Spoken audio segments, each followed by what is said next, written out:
Hi ചിരിച്ചൻ. അമ്മ ഇതാ ചിരിച്ചൻ വന്നു. മോക്ക് മിഠായി കിക്കാൻ. നീ ഇന്നലെ എത്തുമെന്ന് പറഞ്ഞിട്ട് കാണാണ്ടായപ്പോ ഫോൺ ചെയ്യണമെന്ന് പറഞ്ഞിട്ടാ സുഖമായിട്ട് ഓഫീസിലേക്ക് പോയത്. ഒന്നും പറയണ്ട എന്റെ അടുത്തേമേ, ഒക്കെ ഒന്ന് ഒതുക്കിയിട്ട് വേണ്ടേ വരാൻ. സകലം എന്റെ തലയിലിട്ടിട്ട് സ്ഥലം വിട്ടില്ല ശിവൻകുട്ടി.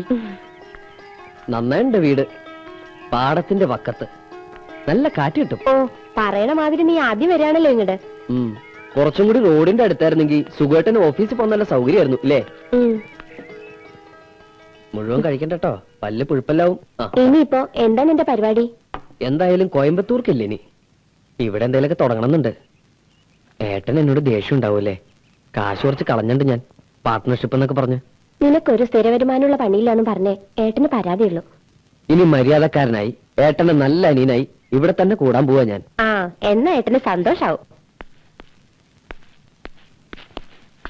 ഭാരതി, ചിന്തുമോൾക്കൊന്നും വാങ്ങിയില്ല, അവളൊന്ന് പിണങ്ങും.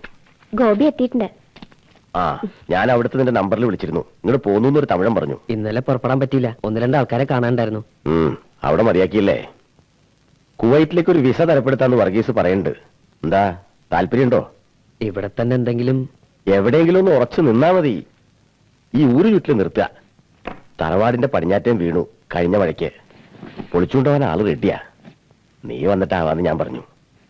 പിന്നെ ഇതിന്റെ രജിസ്ട്രേഷൻ നടത്തണം, അവര് കാശിന് തിരക്കൂട്ടണ്ടേ. ഈ വീട് മോശമൊന്നുമില്ലല്ലോ അല്ലേ? ഇല്ല, നന്നായിന്ന് ഞാൻ ഇടത്തേമോട് പറയായിരുന്നു. നിനക്ക് മോളിലെ മുറി.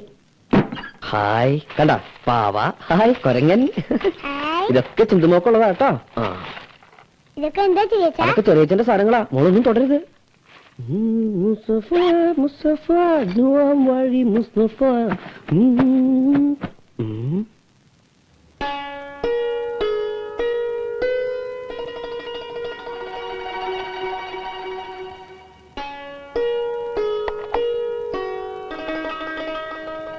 ഇതെന്താ ചേച്ചാ? അത് ബൈനാക്കുൾ. മോളെ അങ്ങ് തന്നെ.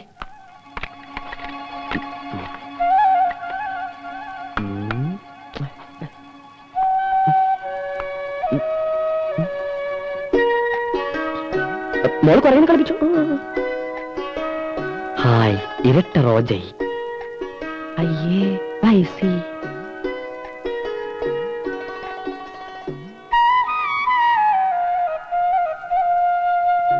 ചുവപ്പ് റോജൈ. അമ്മേ, ഇതാ ബസ്സിൽ കണ്ട പെണ്ണല്ലേ? ചില്ലറ പൈസ.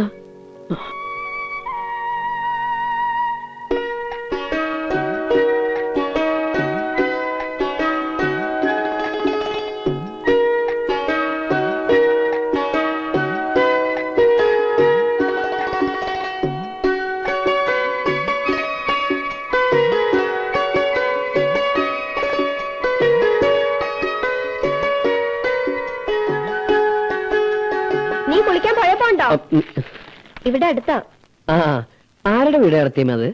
അവിടെ വയസ്സായ ഒരു സ്ത്രീയെ കണ്ടു, എവിടെയോ കണ്ട നല്ല ചായ. ഇത്ര ദൂരത്തുനിന്ന് നീ എങ്ങനെയാ ചായ കണ്ടേ? അത് ഞാൻ ഈ വാച്ചിന്റെ ഉള്ളിൽ ചെറിയ ചെറിയ യന്ത്രങ്ങൾ കണ്ടിട്ടില്ലായിരുത്തിയമ്മ, അതിലേക്ക് നോക്കി നോക്കി ഇപ്പൊ എന്റെ കണ്ണ് നല്ല ഷാർപ്പായിട്ടുണ്ട്. അത്രയ്ക്ക് അങ്ങോട്ട് ഷാർപ്പാവണ്ട. വയസ്സായ സ്ത്രീ മാത്രമല്ല, അവിടെ 3 പെൺകുട്ടികളുണ്ട്. ഓ, അത് ഞാൻ ശ്രദ്ധിച്ചില്ല. അത് ശ്രദ്ധിക്കണ്ട. അപ്പൊ കുളിക്കല്ലേ? ഓ,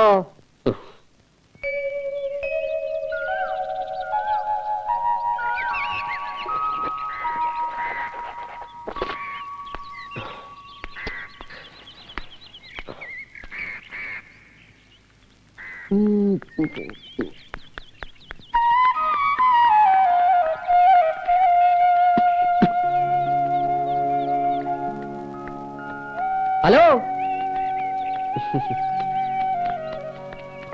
ഞാൻ എന്താ ഇവിടെയാ. എന്റെ ഏട്ടനാ സുകുമാരൻ. തുണിക്കടയിലൊക്കെ ആയിരിക്കുമല്ലേ? അയൽക്കാരാവുമ്പോ ആരാ എന്താന്നൊക്കെ അറിഞ്ഞിരിക്കണം, നല്ലതല്ലേ? ഇടയ്ക്കിടയ്ക്ക് ഇങ്ങനെ തുമ്മാറുണ്ടല്ലേ? ഇന്നലെ സന്ധ്യക്കും കണ്ടു. അഞ്ജലി എന്നല്ല പേര്, നല്ല പേര്. ഞാൻ കോയമ്പത്തൂര് കൂട്ടുകാരന്റെ ഇപ്പം റിപ്പയർ കട നടത്തി നഷ്ടം വന്ന് കൂട്ടി. ഏട്ടന്റെ കുറെ കാശും കളഞ്ഞു. ഗോപി. അതെന്റെ പേരാ. അതെന്നെ ഞാൻ ഉദ്ദേശിച്ചത്. ഇനി ഇവിടൊക്കെ തന്നെ കാണും. ഏട്ടനും ഇടത്ത് ഇങ്ങോട്ട് താമസം മാറ്റിയ പിന്നെ ഇതുവരെ വരികയുണ്ടായില്ല. ഇത്രയല്ലേ ഉള്ളൂ. ഒക്കെ ഭാരതീയേച്ചി പറഞ്ഞു. ഞാൻ പോവുക, എന്റെ ബസ് പോവും. അതെ, ചില്ലറ മാറണേ വിളിച്ചാ മതി. ഞാനിപ്പോ സിഗരറ്റ് വലി തുടങ്ങി. ആരാ?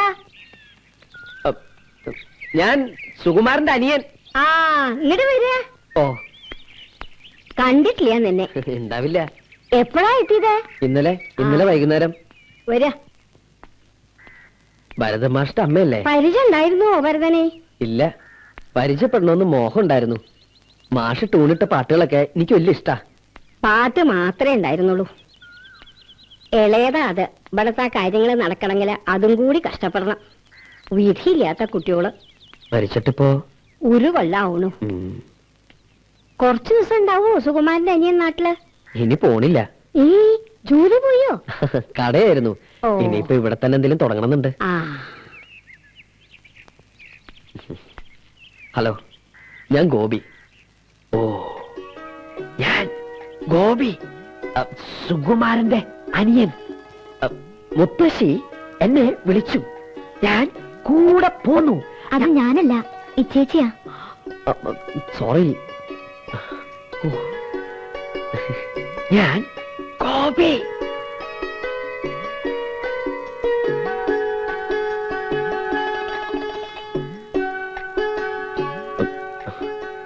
ആ കുട്ടി പറഞ്ഞത് എനിക്ക് മനസ്സിലായില്ല. നിങ്ങൾ പറഞ്ഞത് തന്നെ ചേച്ചി പറഞ്ഞത്. ഓഹോ, അതിങ്ങനെയും പറയാല്ലേ? അതങ്ങനെ തന്നെയാ പറയണ്ട. ഇങ്ങോട്ട് കേറുക. സുമാന്റെ അനിയന് ഇത്തിരി ചായ എടുക്കാരുതേ. അയ്യോ വേണ്ട, ഞാൻ ഇറങ്ങാണ്.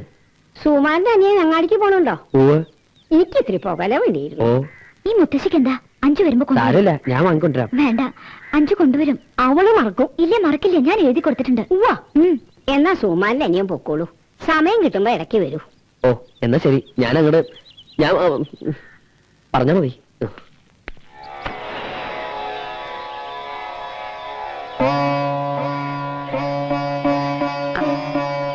താനിന്ന് വൈകിയോ? വരണ വഴിക്ക് പോസ്റ്റ്മാനെ നോക്കിയിരുന്നു. ഇന്നത്തെ മെയിലുമില്ല. അപ്പൊ ആ ജോലിയുടെ പ്രതീക്ഷയും വേണ്ട എന്ന് ചുരുക്കം. തൃപ്പാട്ടൂരിനി ഒരു നേരം പൂജ മതി എന്നാ കമ്മിറ്റിയുടെ തീരുമാനം. വരുമാനം എത്രയ്ക്ക് ഇല്ലാണ്ടായിരിക്കണു. ആ, ഗോപിയോ എത്തിയോ താൻ? ഇന്നലെ വൈകുന്നേരം. തന്റെ കത്ത് മിനിയാന്ന് കിട്ടി എനിക്ക്. ആ. കോളേജ് വിട്ടിട്ടും മുറയ്ക്ക് കട്ടർപാടുള്ള താനോട്ട് മാത്ര. ഓപ്പോൾ അറിയോ ഗോപിയെ? ഇവിടെ വന്നിട്ട് മുമ്പ് ഓർമ്മയുണ്ട്. ഗംഗാധരന്റെ ഒപ്പം വന്ന് ഒരു ദിവസം ഇവിടെ തങ്ങുണ്ടായിട്ടുണ്ട് ഇല്ലേ? ഉവ്വ്, അന്ന് തിരുമേനിയുടെ കവിതയും പാട്ടും ഒക്കെ ആയിട്ട് ആകെ ജഗ പുകയായിരുന്നു. ആ, ഗോപി ഇരിക്കെ. ഗോപിക്ക് കുടിക്കാൻ എന്തോട് കാപ്പി കോപ്പേ? എടുക്കാം, പാലുണ്ടാവില്ല. ആ, കവിത എഴുത്തൊക്കെ എങ്ങനെ? ഇടയ്ക്കുണ്ട്. ഈ ആഴ്ചത്തെ മാതൃഭൂമിയിലുണ്ടോ ഒന്ന്? കോയമ്പത്തൂർ വെച്ച് ഒരെണ്ണം വായിക്കണ്ടായി ഒരു മാസം മുമ്പ്. മുഴുവൻ അങ്ങോട്ട് മനസ്സിലായില്ലെങ്കിലും ഉള്ളിലൊരു പെടച്ചിലുണ്ടായി. ദുഃഖാണ് തിരുമേനിയുടെ മാസ്റ്റർ പീസ് അല്ലേ? ജീവിതത്തിൽ നിന്നല്ലേ നമ്മൾ ആശയങ്ങൾ എടുക്കുക ഗോപി. എന്നാലേ ആ ഭിക്ഷകവി ഉണ്ടല്ലോ ഉണ്ണി, തുറന്നങ്ങോട്ട് പറയാലോ. ഒരു വസ്തുവും ഉള്ളില്ല. ചോലപ്പറമ്പിന്റെ കവിതകൾ വായിച്ചിട്ടുണ്ടോ താൻ? വായിക്കണം. എന്താ അർത്ഥഗുണവും ശയ്യാഗുണവും. വാ, നമുക്ക് ചവടിയിലിരിക്കാം. ആ. അപ്പോ പാർട്ട്ണർ അക്കരയ്ക്ക് മുങ്ങി. ഇനി താനോ? ഇവിടെ തന്നെ കൂടാനാ തീരുമാനം. കട തുടങ്ങാൻ ഒരു മുറി വേണം ആദ്യം. നമുക്ക് ശ്രമിക്കാം. ചെറുതായിട്ട് തുടങ്ങിയാൽ മതി. പിന്നെ വേണമെങ്കിൽ വലുതാക്കാലോ. തിരുമേനി ഇപ്പോഴും ശാന്തി തന്നെ അല്ലേ? തൽക്കാലം അഷ്ടി കഴിയണ്ടേ? ജോലിയുടെ ഹോപ്പ് കിട്ടത്തില്ല എപ്പോഴും. കൊടുക്കാനല്ലോ നമ്മുടെ കയ്യില്. അതുകൊണ്ട് ഇങ്ങനെ ആപ്ലിക്കേഷൻ വെച്ച് കൂട്ടുണ്ട്.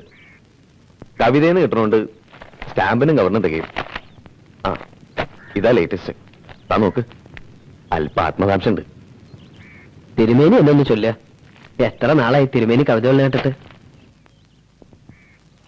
തങ്കച്ചെങ്കില നിശബ്ദമായി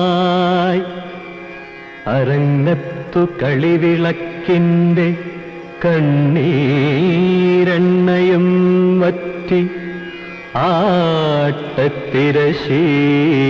പിഞ്ഞി ആരോ ഒരു രൗദ്രവേഷം ആർദ്രമാം നന്മയുടെ മാർത്തടം പിളർന്നുച്ചണ്ട താണ്ഡവമാടി ദിഗന്ധം ഭേദിക്കുന്നു. കണ്ടതു സ്വപ്നമോ യാഥാർത്ഥ്യമോ വായിച്ചു മടക്കിയതില്ലത്തെ കഷ്ടകാണ്ഡത്തിൻ കറുത്തൊരധ്യായമോ.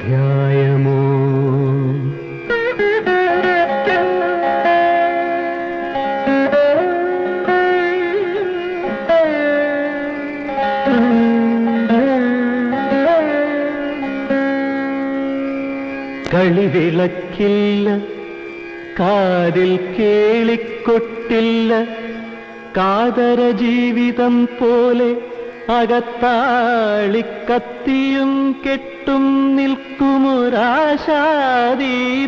മാത്രം തിമിർത്തു പെയ്യും കർക്കിടമഴയുടെ തേങ്ങലോടൊപ്പം കേൾക്കാം അകായിലൊരൂർധ്വൻ വലി അഗ്നിയായി ഹവിസ്സായി പുകഞ്ഞേ പോകും അമ്മ തന്നവസാന ശ്വാസത്തിൻ ഫലശ്രുതി.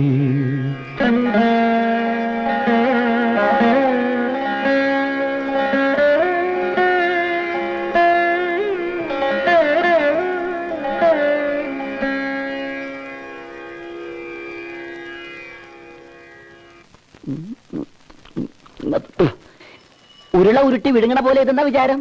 ഇതൊക്കെ ഒരു കലയാണ് ചേട്ടാ, കല. ദിവസം എത്രയാടോ തന്നിട്ട്? മഹത്തായ കലാസൃഷ്ടികൾ ദിവസങ്ങളല്ല, ചിലപ്പോ മാസങ്ങളും വർഷങ്ങളും എടുത്തു. എനിക്ക് മഹത്തായ കലാസൃഷ്ടി ഒന്നും വേണ്ട. ആ ഷർട്ട് ഒന്ന് തുന്നി തീർത്താൽ മതി. ഇതങ്ങനെ വെറുതെ തുന്നി തീർക്കാൻ പറ്റോ? ഇതിന് ബട്ടൺസ് പിടിപ്പിക്കണം, തേക്കണം, പിന്നെ കടയുടെ പേര് തുന്നി പിടിപ്പിക്കണം. അതൊന്നും വേണ്ട. അതൊന്നും വേണ്ടാന്നോ? എവിടെയെങ്കിലും ചെന്ന് വല്ല പെടുമരണത്തിൽ പെട്ടാൽ ആളെ തിരിച്ചറിയാൻ ഒരേ ഒരു മാർഗ്ഗമുള്ളൂ, കോളറിന് പിന്നിലുള്ള ഞങ്ങളുടെ കടയുടെ പേര്. അത് വേണ്ടെന്ന് പറഞ്ഞാൽ ശരിയാവുക. താനെന്ത് കുന്തമെങ്കിലും പിടിപ്പിക്കുക, അതൊന്ന് തുന്നി തീർക്ക്. തീർത്തു തരാം. അവിടെ ഇരി, സമാധാനായിട്ടിരി. രാമൻകുട്ടി, ഒരു അത്യാവശ്യ കാര്യമുണ്ടല്ലോ. ആ തിരുമേനിയോ? കാണാൻ കിട്ടണല്ലോ ഇപ്പൊ. ഇവിടേക്ക് തന്നെ ഉണ്ട്. ആഹാ. ഇതെന്റെ കൂട്ടുകാരൻ ഗോപി. അയ്യോ. കോയമ്പത്തൂർ റിപ്പയറിംഗ് ഷോപ്പ് നടത്തായിരുന്നു വാച്ചിന്റെ. ആഹാ. ഇപ്പൊ അത് നിർത്തി ഇവിടെ ഒന്ന് തുടങ്ങിയാലൊന്ന് ആലോചിക്കാം. ഓഹോ. ഒരു മുറി ശരിപ്പെടുത്തണം. മുറി എന്ന് പറയുമ്പോ വലുത് തന്നെ വേണമെന്നുണ്ടോ? വേണ്ട, ഇതുപോലെ ഒന്ന് മതി. ഇതിന്റെ അപ്പുറത്ത് ഒരു ദാമോദരന്റെ ലേറ്റ് ആൻഡ് സൗണ്ട് ആയിരുന്നു. അവൻ പൂട്ടി ദുബായി പോയി. ആരും ബേക്കറിക്കാരൊന്നും നോക്കണ്ടായിരുന്നു. ഞാൻ ശങ്കരൻ നായരോട് സംസാരിച്ചു നോക്കാം. ശരി. ഈ നേരം മുഴുവനും മൂപ്പരാ, ആർത്തിപ്പണ്ടാരാ, പകരി കൊടുക്കേണ്ടി വരും. കുറച്ചെന്തെങ്കിലും നോക്കാം. അവിടെയാണ് പ്രശ്നം. എന്നാലും ശ്രമിക്കാം. ശങ്കരൻ നായർ അങ്ങനെ അമ്പല കമ്മിറ്റി ഓഫീസിലേക്ക് പോണ കണ്ടു. ഒരു കാര്യം ചെയ്യാം, താമസിക്കണ്ട, ഇപ്പൊ തന്നെ പോയേക്കാം. വാ. എടോ, എന്റെ ഷർട്ട്. ഒരു ഷർട്ട്, അതിനേക്കാൾ വലിയ കാര്യത്തിന് ഞങ്ങൾ പോണ്. ചേട്ടൻ ഒരു കാര്യം ചെയ്യും, ഒരു 5 മിനിറ്റ് വിടിരി, ഞാൻ ഇപ്പൊ വരാം. ആ കട ഒന്ന് നോക്കിയേക്കണം. ആ പിന്നെ നമ്മുടെ കല്യാണി വരും. ഏത് കല്യാണി? ഏത് കല്യാണിന്നോ? മേലെ പറഞ്ഞ കല്യാണി. കല്യാണി വന്നൊരു പൊതി ഒതിക്കും. പൊതി ഇവിടെ ഇരിപ്പുണ്ട്, ഒന്ന് എടുത്തു കൊടുത്തേക്കണം. ഇത് തീർത്തിട്ട് പോയാൽ മതി. ചേടാ തീർന്നല്ലോ. ഷർട്ട്, സൂചി, നൂല്, ബട്ടൺസ്. ഈ ബട്ടൺസ് ചേട്ടൻ തന്നെ തുന്നി പിടിപ്പിച്ച് ഇട്ട് സമ്മേളനത്തിന് എവിടെ വേണമെങ്കിലും പോയിക്കോ. കാശ് ഞാൻ പാർട്ടി ഓഫീസിൽ നോക്കിക്കോളാം. എടോ, ഇതുകൂടി തീർത്തിട്ട് പോയാൽ മതി. ഒരു ബട്ടൺസ് തുന്നാൻ അറിഞ്ഞുകൂടാത്ത രാഷ്ട്രീയ നേതാവോ? ഇവരൊക്കെ എങ്ങനെ നാട് ഭരിക്കുന്നു എനിക്കറിയാൻ വയ്യ. ആ പിന്നെ ദാ ഇതും കൂടി ആ കൊളറെ പിടിപ്പിച്ചേക്ക്. കുനിശ്ശേരി ടൈലേഴ്സ്. ആ തിരിച്ചറിയണ്ടേ? വാ. ആ പാലപ്പള്ളി ജംഗ്ഷനിലെ ട്രാൻസ്ഫോർ നോക്കാൻ ആരാ പോയത്? നാസർ പോയിട്ടുണ്ട്. ഏത് നാളെ ലീവ് തന്നെയാ? അറിയില്ല. എന്താ രാമൻകുട്ടി, അയ്യോ, നീ എന്താ ഇങ്ങട്? ഒരു കട ശരിയാണ്ടേട്ടാ. രാമകുട്ടിയുടെ കടയുടെ തൊട്ടടുത്താ, നമ്മുടെ അങ്ങാടി തന്നെ. പകടി 15 ചോദിക്കണത്. 10 മുറിക്കാന്ന് രാമകുട്ടി പറയണ്ട്. ഏട്ടനൊന്ന് സഹായിക്കേണ്ടി വരും. ഇന്നോ നാളെ എന്നൊക്കെ പറഞ്ഞ അവറാച്ചിന്റെ ഇന്ന് പലിശക്ക് എടുക്കാനെ. ഇതെങ്കിലും മര്യാദക്ക് കൊണ്ടുനടക്കാൻ നോക്കുക. വലിയ പട്ടണത്തിലൊക്കെ വാച്ച് റിപ്പയർ ചെയ്യണം തുടങ്ങാന്ന് വെച്ചാ എന്തെങ്കിലും ബിസിനസ് ഉണ്ടാവും. ഇതിപ്പോ ഈ നാട്ടിൻപുറത്ത് എത്ര ആളുടെ കയ്യിലുണ്ട് വാച്ച്? ഏട്ടന്റെ കയ്യിലില്ലേ വാച്ച്? ഗോപിയുടെ കയ്യിലില്ലേ? എന്റെ കയ്യിലില്ല. വേണ്ട. മീൻകാരുടെ കയ്യിലില്ലേ? പാടത്ത് പണിക്കാരുടെ കയ്യിലില്ലേ? വെളിച്ചപ്പാടിന്റെ കയ്യിലില്ലേ? എംബ്രാന്തിയുടെ കയ്യിലില്ലേ വാച്ച്? എന്തിന്? വാച്ച് മാമാരുടെ കയ്യിലെങ്കിലും കാണില്ലേ വാച്ച്? ഒരു കട തുടങ്ങിയ ഒന്നുമില്ലെങ്കിൽ സമയമെങ്കിലും കൃത്യമായിട്ട് അറിയാലോ.